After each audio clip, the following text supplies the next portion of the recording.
Hello there and welcome to Newsmakers on CHCH Podcasts. I'm your host, Louie Butko, and on today's show, I'll be bringing you my full conversation from earlier this week with Hamilton Police Chief Frank Bergen.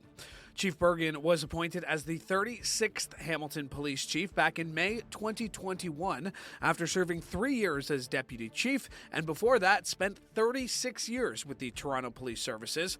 Bergen joined us in studio for a conversation on the police budget after the Police Services Board voted to move forward with a 2024 budget of more than $213 million, a nearly $20 million increase from last year. Now, the budget still has to get approval from City Council, but Bergen spoke on the budget. But we also went a little deeper into other topics, including the crime rate in Hamilton, including the rise in the youth crime rate, use of the Mobile Crisis Rapid Response Team, mental health supports for frontline officers, and more.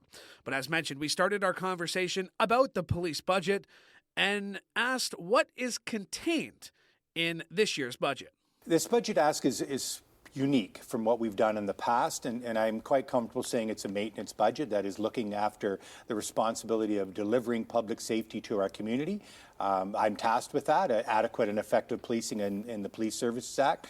This budget, before I even opened the books for 2024, was at 5.92. So looking at what are the other pressures moving on that, we've landed at 6.88%. Okay. Now, you mentioned this is a maintenance budget. What does that mean? The maintenance budget, Louis, as we've talked about this before, we are a people business in the sense of my employee costs sit at, they're at 90.3% of my budget. So my employment costs are affected by collective agreements. Collective agreements that look at benefits, look at merit pay, at frontline supplements for priority response, as well as some other adjustments that are in there. So those pressures, including how we've expanded over the last couple of years in our human capital plan, that was over a 10-year plan, adding 13 officers each year. Those are the impacts that you already have on how are you going to pay to service our community. You mentioned the 10-year capital plan. Some of the asks in that, sonar radar-equipped boat, a 16 escort van. I mean, some of these, the armored vehicle, you said that's end of life. Are there items like that in this budget here? That, again, is something that is separate and distinct of what I have gone forward. Is we are asked, and we work with our city, Hamilton Police for many years are doing a multi-year budget projections. We are expected to do a 10-year capital ask, and in that capital ask is, again, what are the pressures, and again, what is the end of life on a marine vessel, as you've mentioned. The other thing, though, I want to be clear is that last year, 2 years ago, in fact, we introduced what was the 10-year human capital plan, and how we had presented our board and our deliberations with our board and ultimately to the GIC was to actually understand that the significance of the economic growth and how our community is alive. There are so many amazing things that are going. So we had projected in line with the city as they talked about growth projections up to and including 2050. We started saying, okay, how are you going to police that? How are you going to expand your ability to service our community?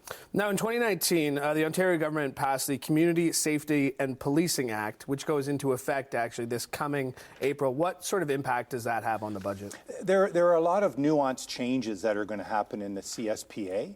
I am in a role currently with the Ontario Association Chiefs of Police, so we are working with our partners and the government on that.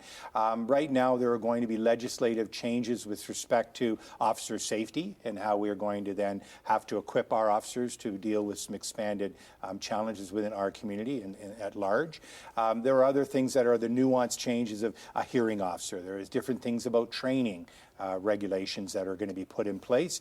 There's also different understanding about rank and distribution of how they belong to a member of an organization or have to sit outside of collective agreement, as well as there's changes within how we have a relationship with our Police Services Board. Let's get back to this year's budget. Now, what could be cut if it was absolutely necessary? We knew last year's budget came down. Again, there was an ask that was just about 6.9%. I believe it came down to 5.88% by the end. But what would be cut if absolutely necessary? Louie, I'm not even at that point of even looking at what I have in excess. As I'd mentioned, my core service delivery is at 5.92. So that 6.88 growth is with respect to us also fulfilling the board's strategic plan. The board's strategic plan for 2023 to 2026 is about community safety. It's about collaborative engagement. It's about culture and capacity, trusting change, and core service delivery. On top of that, I have legislative requirements, as we said, and those are going to be borne out in the CSPCA. We have technology changes. I would think as we're running our households, as I'm running my business, the cost of technology is ever pressure on our organization, as well as we have City of Hamilton cost allocations. So right now I'm not in a position, nor has my board asked me to make any cuts to that number. What would your message be to Hamiltonians who think that police might already take up too much of the budget and that there should actually be cuts to how much HPS receives? Yeah, in the last few years, and certainly during my tenure as chief of police, I've heard loud and clear, and coming out of the question about legitimacy of policing was the word defund. And what we've been able to do, and what I believe has been very successful, and it's also within collaborative engagement of our strategic plan, is in fact looking at how you can better suit a partner and a partnership to deliver policing. In many cases, we have been the default service provider. We have no one else to call. We're 24/7, and we're going to have the police do it. One great example of that, and where it actually is now bearing proper fruit for our community, is in fact that of all of our comparators, our crime severity index, in fact, is the only one that's starting to arch down. We can't be comfortable with that, but understanding we can be comfortable with, the fact is we have been actually able to not always be the default service provider. We move into what is risk intervention and prevention. And the example of that is the rapid intervention support team, and how we brought community partners, 8 community partners that every morning sit with our policing team from our crisis intervention, and they start looking at client support. And in many cases, you can divert that client support to an agency that's better suited to look after their needs. Now, you mentioned that the mobile crisis rapid response team. You mentioned the partnerships, of course, St. Joe's, the health organizations, great partners there. But the Hamilton Police Association, the president last month called for more support for mental health of frontline officers. So what sort of investments are made to address this issue? Yeah, Louie, and we believe we're talking the same language. We have to look at every opportunity to support our members. We have started a member wellness support team. We have a member resiliency team that's been put in place. We are working with the association. I also had the board assist us in not only the 10-year human capital plan, but the board also approved that I can backfill those officers that have been off more than 72 months on WSIB. And by backfilling them, I ended up getting 3 sergeants and 13 extra officers. I've assigned now a sergeant to assist with a constable to work with our members to support, bringing in, whether it's, again, a support dog into the environment or just having that ability to expand a menu. In our collective agreement, we also changed our psychological services support from $5,000 to $20,000 as a benefit. So you're right, we have much work to still do, but we should also always look at member support as a platter. And we have to make sure that there are many things. One impact of our budget is an app that allows our members to have 24/7 access to be able to just say, how are you doing, and check in to make sure they're okay. What are some of the biggest issues your officers are facing now? Like, what are you most concerned about when it comes to your officers? Some of it is the challenge of the increased workloads. Over the last 5 years, our call services are going up. The reality is we also have to manage that as we are responding and managing our calls for service. We have to make sure that we have enough members coming to work, and we have that member support in order to do that. Policing all across the province, if not all across North America, is challenged with the robust frontline staffing model that we're trying to do. So what we're able to do is introduce technology and alternative ways for us to service our community's many, many needs, complex needs. In this last calendar year, almost 13,400 hours were taken off the board. That represents 9.2 full-time employees. And what we're able to do with that is give a menu list or an opportunity for members to be online. Members to be able to interact with our people with an alternate response, not always having an officer respond, utilizing civilianization, and able to make sure that our product can also be agile and meet the needs of our community. You mentioned it being a maintenance budget, 90% going towards your personnel. Is that going to continue? Will it always be a maintenance budget? Is this a particular certain year in which or is that 90% going to be 90% for this year, next year, the years to come? Yeah, Louie, that's a fair question because not every year will be as stable as that. There are going to be pressures. The way we approach budgets in the last 2 years during my time with my command team is we had the foresight to see that, in fact, that we needed to maintain a cop-to-pop ratio in order to be able to increasing demand on our services. Over the last several years, we are not meeting the demand of the community. So we are operating at about 66%, and I have to then fill that void of where we are not meeting their needs in creative ways. So I'm not going to pretend that I know what next year's budget will be or those years that'll follow on that, but I'm comfortable saying that there is not a lot of fat on this on budget bone. People are concerned about gun crime.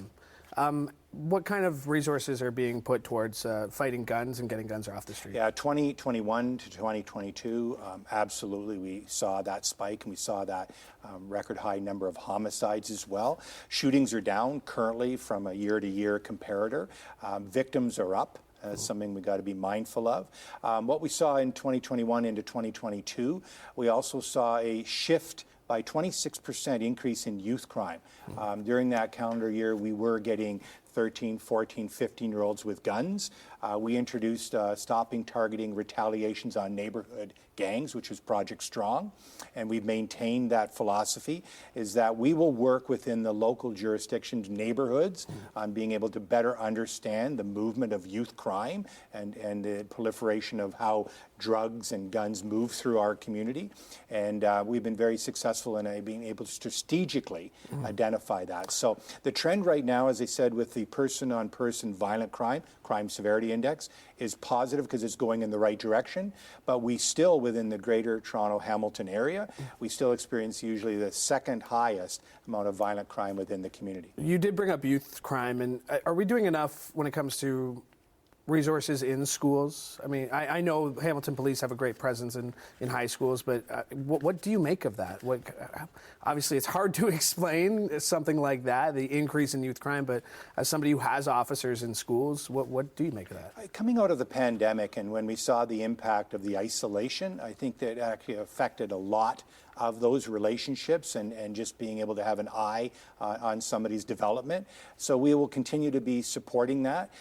You talked earlier about our commitment to mobile crisis rapid response, but that commitment also was found that we put a youth social navigator as well to deal with some of those challenges where you're not having regular contact with youth. So we must commit as a community to look after our youth and to make sure that we as a community are moving forward together. You mentioned the crime severity index. One of the other crimes that people seem to be getting are the break and enters, the stolen cars out of driveways. We've seen an increase in that, in this neighborhood here where we're at right now. What do you make has there been an increase in break and enters and car thefts? And what do you make of that? The break and enters actually statistically are not as high as they have been in the last few years. Commercial thefts, et cetera, were really bad in the pandemic because people weren't at their places of business. So that's stabilized. We are not immune to what we're seeing within the large catchment area of this province with respect to auto thefts and such. Technology and working with our partners, we've been very successful.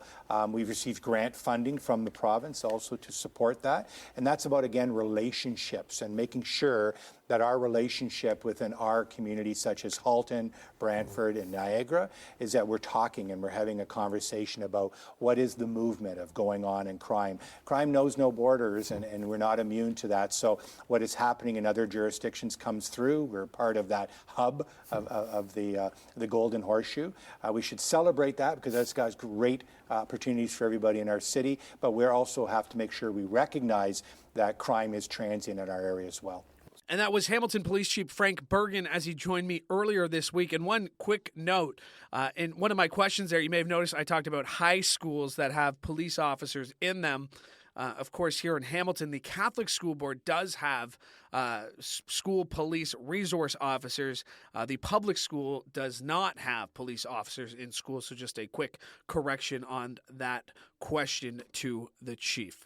My thanks to him for joining me, and my thanks to you as well. Make sure to like and subscribe to CHCH Podcast so you never miss an episode of Newsmakers or any of the other shows we have for you. Just search CHCH Podcast wherever you find your favorites, or head over to chch.com/podcasts. My thanks to Dwayne Worth for shooting today's episode, and one more time, thank you for listening. From all of us here at CHCH, I'm Louie Butko, hoping you have a great day.